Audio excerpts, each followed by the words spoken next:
La France en guerre et en feu, et le président danse avec les trans.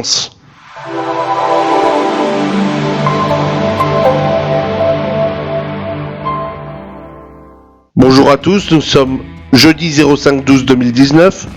Les actions américaines sont légèrement en baisse jeudi, alors que les investisseurs restent optimistes quant aux perspectives d'un accord commercial américano-chinois, malgré une échéance imminente pour l'imposition de nouveaux droits d'importation par le président Donald Trump. Donc les marchés attendent tout cet accord. Que va-t-il se passer? Nous sommes en haleine. Pour l'instant, cela fait 2 ans qu'on attend. La France va expérimenter dès 2020 un euro digital, un e-euro pour contrer la Libra de Facebook.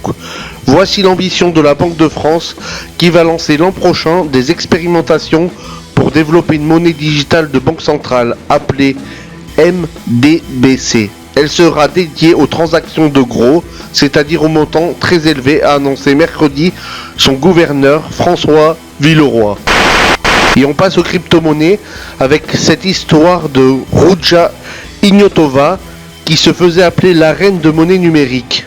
Elle a déclaré aux gens qu'elle avait inventé une monnaie électronique appelée OneCoin pour rivaliser avec le Bitcoin et les a persuadés d'investir des milliards. Une fois qu'elle a encaissé 4 milliards, elle a disparu de la nature. Faites attention à vous. Restez dans le Bitcoin et l'Ethereum. Voici la leçon à en tirer. On passe au graphe. Et nous voici sur les graphes. Comme tous les soirs, marché américain. Donc on est sur le SP500. Je vous l'ai dit, on a bien rebondi. Aujourd'hui, mèche blanche. Cependant, c'est pas reparti encore à la hausse vraiment. C'est stable. C'est journée assez stable. Il s'est pas passé grand chose. Soyez vigilants. Regardez ce qui va se passer demain. Si ça vend ou achète. Il faut voir. Aujourd'hui, j'ai passé juste un trade sur le Nasdaq gagnant en achat. J'ai passé en 15 minutes. Voilà, vous voyez là, boum, les barres blanches.